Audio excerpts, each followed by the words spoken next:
We're officially halfway through the 2023 NFL season. We talk about some studs and duds for the Ravens so far, coming up next on this episode of Locked On Ravens.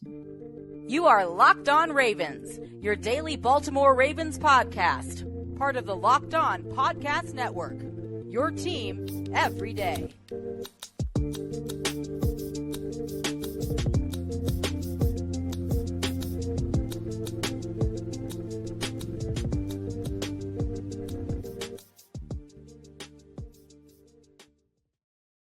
Welcome to another edition of Locked On Ravens, your daily Baltimore Ravens podcast. I'm your host, Kevin Allstriker of Ravens Wire, here with you on the Locked On Podcast Network, your team every day. Thank you so much, as always, for tuning in today and making Locked On Ravens your first listen each and every day. We are free and available all podcasting platforms. That includes over in video form on YouTube and in audio form wherever you get your podcast. Today's episode of Locked On Ravens is brought to you by Gametime. Download the Gametime app, create an account, and use code LOCKEDONNFL for $20 off your first purchase. Last-minute tickets, lowest price guaranteed. We have you covered. Ravens news, analysis, updates here on this show. You can listen both in audio form or watch in video form. It's the same show either way, so you're not missing out. We're bringing the best daily Ravens coverage, and I really appreciate all the support, whether you're on every day or you tune in every single day to the show. If you're somewhere in the middle of listening every day or not listening at all, maybe this is your first time, thank you for tuning in. I really appreciate that as well. And keep it Locked On Ravens for, again, this is a fun season for Baltimore, so it's been really fun covering it. And we're halfway through. Well, I guess a little more now, since there are now 17 games. This is out of 16. Baltimore has played 9 out of 17 games, so they officially have passed that halfway point.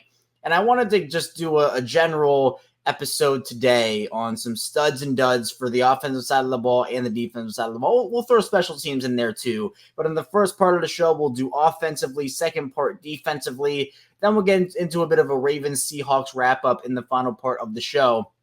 So plenty to dive into today. Let's just jump in. Let's start with the offensive side of the ball for this Ravens team.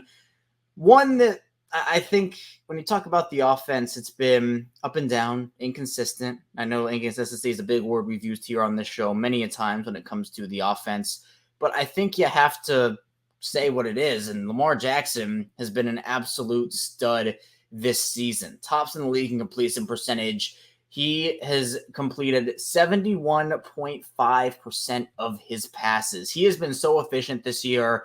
9 touchdowns compared to 3 interceptions. And the thing about Lamar is, even though he's thrown, the passing yards aren't going to wow you. It's 1,954, but that doesn't tell the whole story of how he's looked locked in this season. The decision-making, I think, has been pretty on point for the most part. There are a few things you can point to and, specific plays if you want or areas. But I do think that the couple of things Lamar has to, improve on. The fumbles have been an issue for sure. He has 10 of them this season. The deep ball accuracy also has been a little bit iffy this year, a little spotty, but you can't deny that Lamar Jackson is in the MVP conversation, and rightfully so. He has masked a lot of the early mistakes that Todd Monken has made because of his ability. He looks dialed in, locked in. He's taking check downs. He's doing everything. The accuracy has been great. He has been dotting up receivers. So Lamar, to me, is absolutely a stud and the life force of this team 100%. He seems to be rejuvenated in this Todd Monken offense. And we knew that Lamar had talent as a passer. Everybody knew that. I knew it. Everybody hopefully had some idea, even if they weren't believers. But now that he is kind of freed from that Greg Roman offense, I kind of put it this way. The Greg Roman offense did wonders for Lamar, but it had a cap. And he wasn't going to evolve the way that he needed to in order to win a championship. Hopefully he can do that, whether it's this year or in the future here. But Greg Roman's offense had the cap. It helped him out a lot, but it had a cap on it. Todd Monken raises that ceiling for Lamar, and I think it's really helped him with the empowerment that Todd Monken's given him, John Harbaugh as well. So Lamar's been incredible for the Ravens this year, and he absolutely deserves his flowers.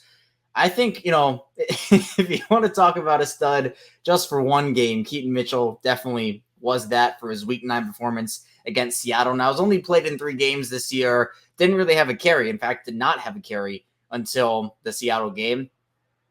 I'm not going to call really anybody a stud. I mean, look, Gus Edwards has been awesome. 7 touchdowns, a lot of them in the last couple of games. He is averaging his lowest yards per carry average of his career at 4.3. The inefficiency has been lacking at times, but Gus has looked really, really good these past couple of weeks. Justice Hill, honestly, has looked really good for the Ravens this year for the most part. Now, I expect him and Keaton Mitchell to split snaps, but I don't know. I don't have any studs or duds for the Ravens running back wise. I guess you could call Gus Edwards a stud over the past couple of weeks, but efficiency wise, the stats do say it has been down, but Edwards is still super valuable to them. Patrick Ricard, first of all, I want to talk about him. He has been a stud, and there were a lot of questions. We talked about it here on this show. Where is Patrick Ricard going to fit into this Ravens offense? How is he going to be able to have a role outside of Greg Roman's system? He's done such a good job this year in his role. It hasn't decreased the way that I thought it would, and credit to him for playing the way he has. And it was never a question of ability with Patrick Ricard. He's super talented.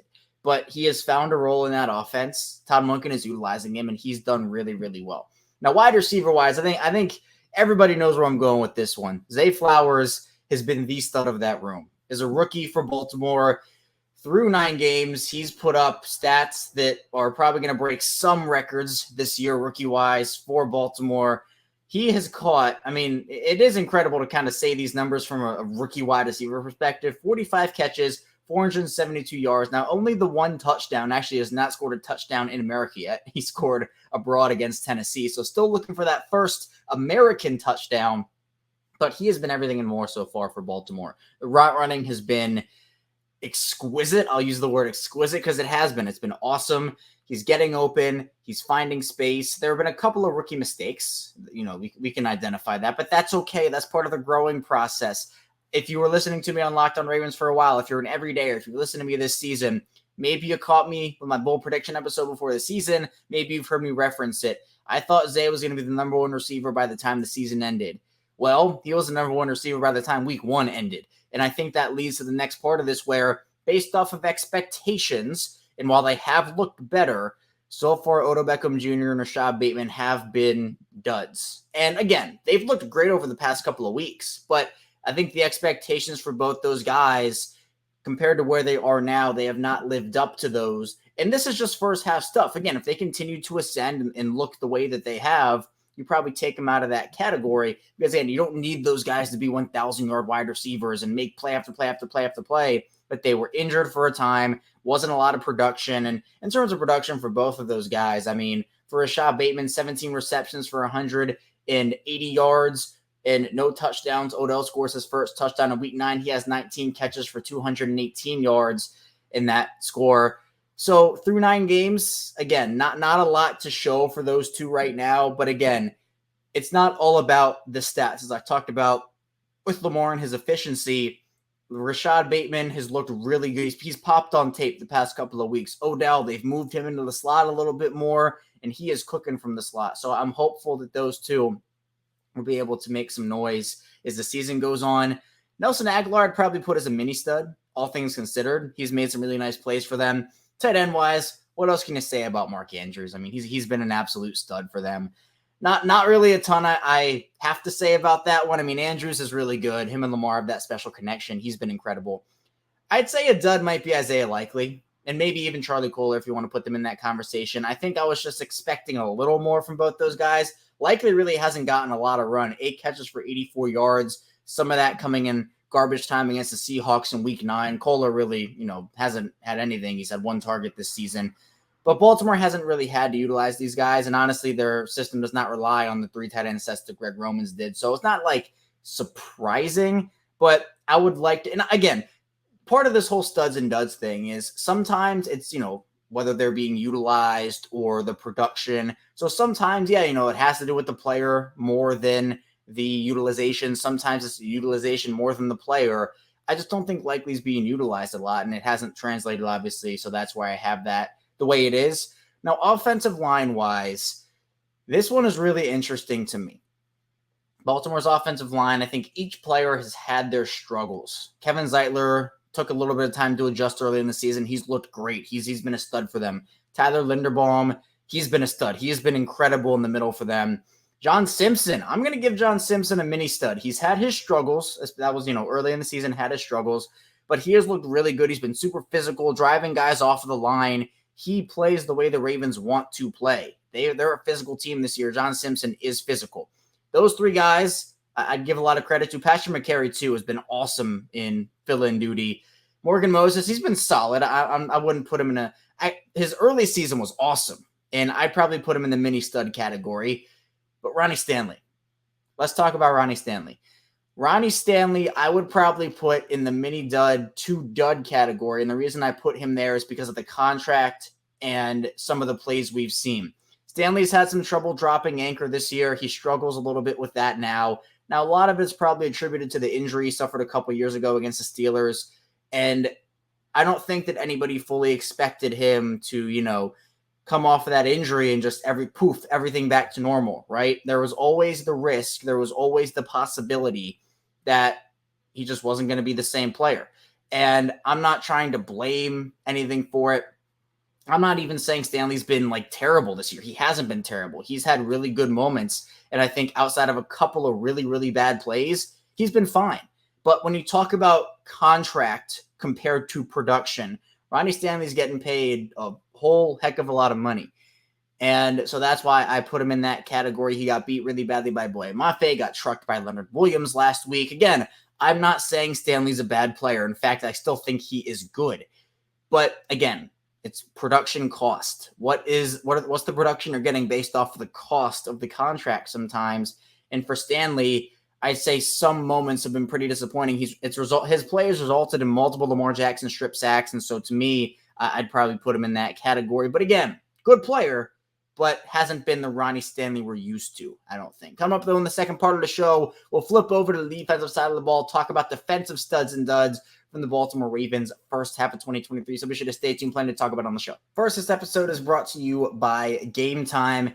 And I've had plenty of frustrating ticketing experiences throughout the course of my life. Sometimes I couldn't even see if the seats were good. I wasn't really sure about it. Sometimes I couldn't find last-minute tickets. Other times there are just no good deals at all. But you shouldn't have to worry when you're buying those tickets to your next big event, because Gametime is the fastest and easiest way to buy tickets for all the sports, music, comedy, and theater events near you. They have killer last-minute deals, all-in prices, views from your seat, and their best price guarantee. Gametime takes the guesswork out of buying tickets. And the Gametime app is awesome. And in the Baltimore area, obviously you have a couple of big home games. The Ravens play in the Seahawks in week 9, but the Browns are coming to town in week 10. The Bengals for a primetime Thursday night showdown in week 11. You can go to Gametime and check out all the deals there. And again, Gametime on the app has those last-minute tickets. They have flash deals and zone deals. Plus, they have views from all the seats in the venue and the lowest price guarantee, event cancellation protection, job loss protection, and more. Gametime is the only ticketing app that gives you complete peace of mind with your purchase. And the all-in prices that they have show your total up front, so you know you're getting a great deal without any hidden fees, which can be an issue. Plus, they're obsessed with finding ways to help you save money on tickets. Gametime has deals on tickets right after the start of the event, and even 1 hour after it starts is the place to find last-minute seats. Take the guesswork out of buying tickets with a Gametime. Download the Gametime app, create an account, and use code LOCKEDONNFL for $20 off your first purchase. Terms apply. Again, create an account and redeem code LOCKEDONNFL, spelled LOCKEDONNFL, for $20 off. Download Gametime today. Last-minute tickets, lowest price guaranteed. We're back here. It's our second segment of Locked On Ravens. Kevin Allstriker still talking with you here on this midweek Wednesday edition episode. We talked about studs and duds for the Ravens on the offensive side of the ball so far through the first half of 2023. Let's move over to defense. And in this one, there are going to be plenty of studs and honestly, not a lot of duds. Let's start on the defensive line. We'll just go through this. I mean, look, where else do we start but Justin Madubuike? He has been, I think, the breakout stud of this Ravens defense. There are a couple ways that could go, but I'll give it to Justin Madubuike. He's been the breakout stud of this Ravens defense. I mean, the stats speak for themselves, really. Madubuike has been a force. 30 total tackles, 7.5 sacks. I put out a stat about it. The Ravens have not had a double-digit sack guy since Terrell Suggs. I believe that was back in 2017. Madubuike's on pace for around 13.5, 14 sacks this year. If he continues, he's going to have the most sacks by a Ravens interior defensive lineman since Trevor Pryce back in 2006. You know, if you were following the team back then, you know about Trevor Pryce. He was a beast. And Justin Madubuike could be in that territory. So he's had an incredible year. Baltimore's going to have to pony up a lot of money to keep him if they want to. So, and obviously I hope they do. They should want to. But he has been incredible. It's very rare. You talk about pass rush a lot. We were talking about Baltimore's pass rush for the past couple of seasons, honestly dating back for a while now, about how the Ravens struggled to generate pressure with just rushing four. Madubuike is beating guys off of the line, uses his combination of speed technique, power technique, and gets to the quarterback really, really quickly. Baltimore now has success with rushing four, and it's not just Madubuike. Other people are contributing to that, but Madubuike has been a huge part of what they're doing, and it allows them to be a lot more free-flowing within their defense. And Madubuike in the middle, he works out with Aaron Donald. He trains with Aaron Donald. Spencer Schultz compared him to Aaron Donald a couple of years ago. Maybe it was last year. But Madubuike has been incredible and he absolutely deserves his flowers. I think other guys that have been pretty impressive to me, Jadeveon Clowney has been awesome coming over right before the start of the season. 3.5 sacks for him. Probably should be more so around 6 or 7 because he's missed out on a lot of opportunities to bring the quarterback down. But Clowney's been awesome in run defense, very physical. He hits people hard. He is a jarring force in run defense. But the pass rush, although I guess it's a bit inconsistent with him, the tale over the course of his career has been the stats don't tell the whole story. He is usually a high-pressure guy, and he has been able to disrupt a lot of things. And also Kyle Van Noy also has been very disruptive. 5 sacks in 6 games for Kyle Van Noy. It was on his couch to start the season. Eric DeCosta, John Harbaugh, the Ravens bring him in, and he's been awesome.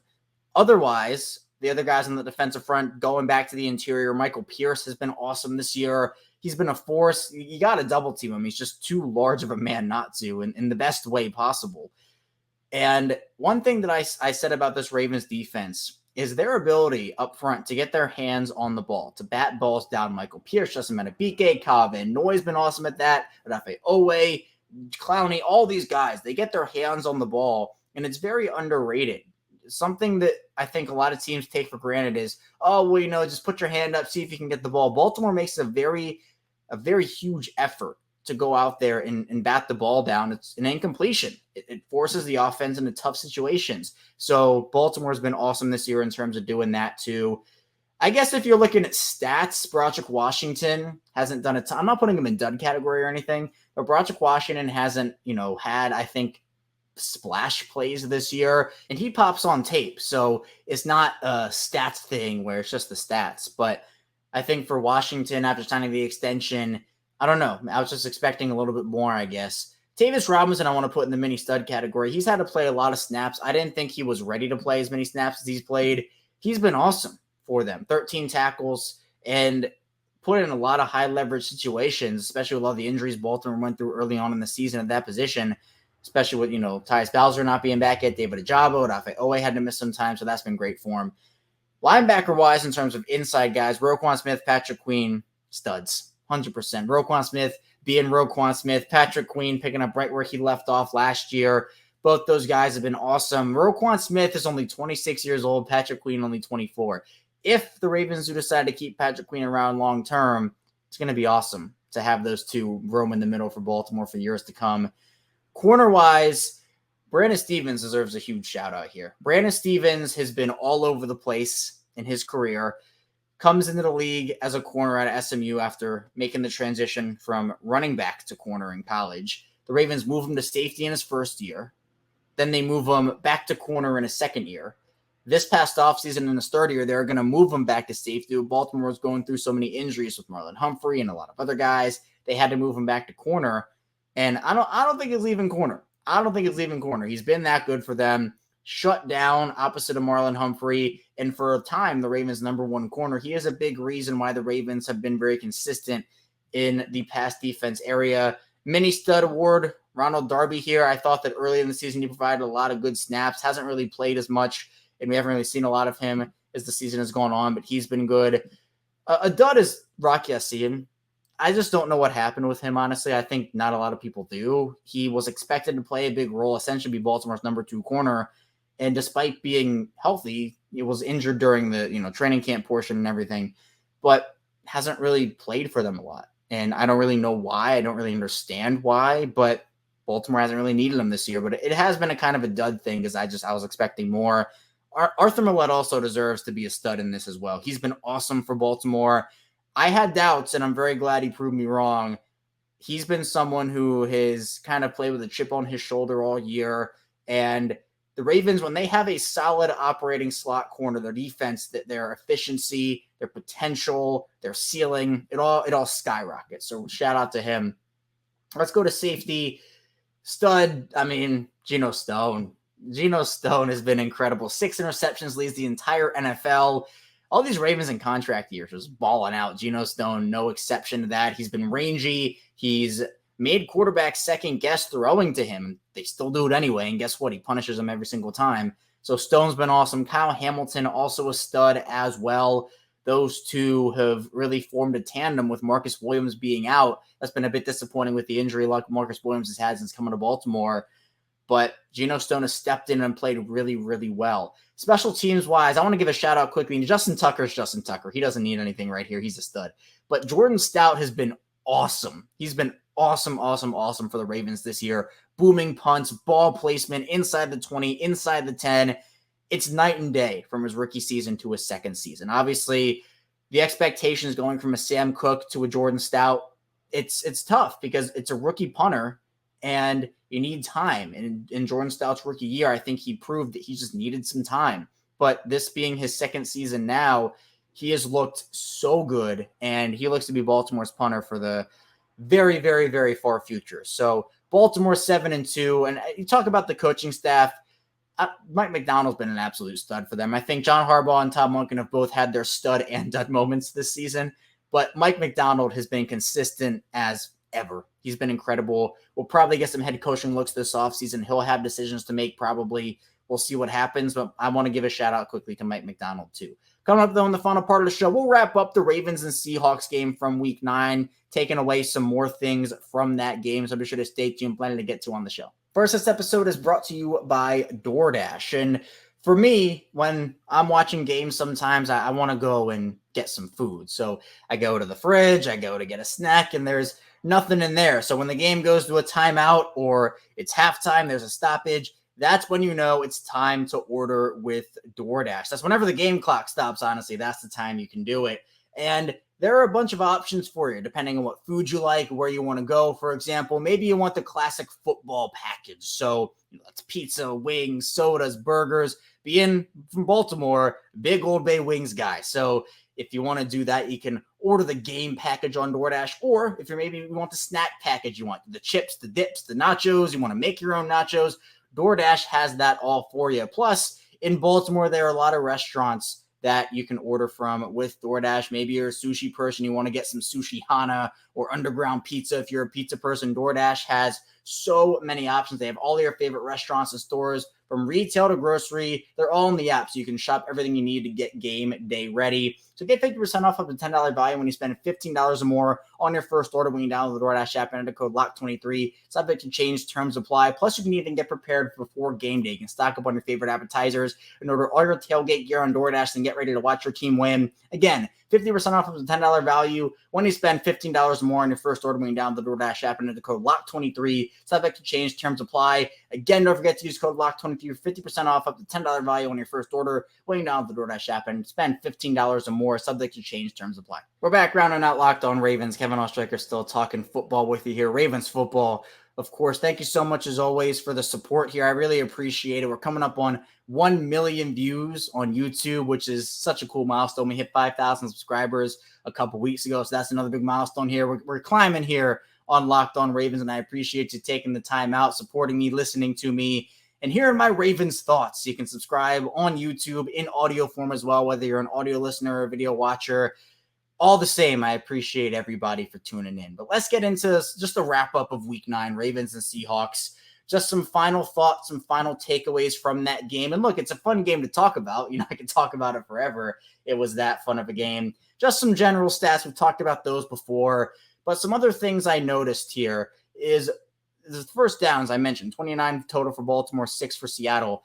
Baltimore had 16 rushing first downs. Seattle had one rushing first down. I mentioned also Baltimore ran 28 more total plays than Seattle did, and they held the ball for nearly 20 minutes more. In fact, over 20 minutes more than Seattle did. This was a game Baltimore controlled, even though it was a bit of a different way they controlled it from the Lions game, where that game was essentially over in week 7 by the 6-minute mark in the second quarter. The Lions had to go for it. It was over by then on 4th down. This game, the Ravens and Seahawks were tied at 0 in the first quarter, and then obviously Baltimore goes on the 17-3 run in the second, 13-0 run in the third. So 30-3 by the end of the third quarter. You're sitting pretty there. That's fine. But Baltimore ends up winning a lot of things here in terms of with Seattle. They just dominated it. Every which way they dominated it, especially up front. As we talked to, Corbin Smith of Locked On Seahawks throughout the week and kind of looked at the Seattle team. Yeah, they came into the game as a top 10 rushing defense and a top 10 passing defense, but there were concerns about if Seattle was going to be able to defend the Ravens' run game. That was kind of the message that I was getting from the Seattle fan base, people who covered the team. Even adding Leonard Williams did nothing. And moving forward, what you can take away from this game is, one, Keaton Mitchell is going to get a lot of carries over the course of the next couple of weeks here, a couple of months here as the season goes on. Now, I still think Gus is going to be the number one guy, but you can't watch what Keaton Mitchell did on Sunday and not give him the ball more. And plus, some of the stuff we saw in the preseason with him was he would try to balance everything outside. We know he's fast, right? 4.37 speed.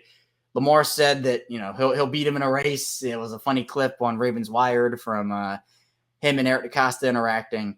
But he tried to bounce. Keaton Mitchell tried to bounce a lot of his runs outside because he knew he was fast and he was just trying to outrun guys. That doesn't work a lot in the NFL. It does work sometimes, but you can't rely fully on your speed at the NFL game. It works to an extent, but you can't do it the entire way. So what I was impressed with Keaton Mitchell was how he was hitting the hole hard, going between the tackles, and I believe the stat was 132 of his 138 yards were after contact. Not something you would expect from a guy of Keaton Mitchell's stature, but he's a hard-nosed runner, rugged football player, and isn't just he's going to go down at the first contact because he's small. He's a guy that competes, and he's someone that you got to work to bring down. So I was really impressed with Keaton Mitchell overall. I'm sure the Ravens were as well. I also think that, again, Rashad Bateman popped to me on the tape. Didn't really do a lot in terms of stats, 3 for 28 on 5 targets, but he beat his man on a couple of deep shots, and Lamar just couldn't find him, couldn't hit him. His day probably looks a lot better if Lamar is able to hit on those throws. So that, to me, Odell's looked better. Him moving to the slot, I think, has helped him a lot as well. Mark Andrews in this offense is always going to be the top target guy, probably. Him. Zay Flowers only got 1 target in this game. It was actually, you would expect maybe Odell to get the 1 and Zay to get the 7 targets, which Odell got, based off how the season has gone. But Odell looked good, and that Seattle defense has players on it. And plus, Baltimore's defense just dominated from end to end, just all the way around, forcing timely turnovers, sacks as well. They are doing everything right at this point, for the most part. Not it'd be perfect if they were doing everything right, but they have this aura about them. They are locked in. And it just seems like the whole Baltimore team is locked in, honestly. This was just another game, just much like the Detroit game. It was another game. I'll never forget. If the Ravens end up going on to win the Super Bowl, I will never forget. I will point to this moment. You can remember this. I'll point to this moment if they do. Week 7, after that Lions game, everybody was mad. Like, the Ravens were mad at how they played in a blow. Was it 38-6 in a blowout? Baltimore, Patrick Queen, John Harbaugh, Lamar Jackson, they all said, we can do so many things better. And everyone was like, you just won 38-6. What do you mean? But that's the mindset a Super Bowl winning team, a championship contender has to have. And in this game against Seattle, there are still things that, the Ravens can improve on. The fumbles, the deep balls, the wide receiver production, whatever you want to say. They still have more. They can still improve more, which is crazy to think about. But Baltimore in a good spot. They are 7-2 right now, heading into a huge Week 10 matchup with the Cleveland Browns. That's all I have for you here today on Locked On Ravens. So thank you so much for tuning in. Be sure to subscribe again, video form, audio form, also on subtext. Those will be in the description below for the Locked On Ravens Insider Group for exclusive one-on-one text conversations and more. Coming up tomorrow, I'll be talking more Ravens football. So be sure to stay tuned for that. I'll see you right back here tomorrow on Locked On Ravens.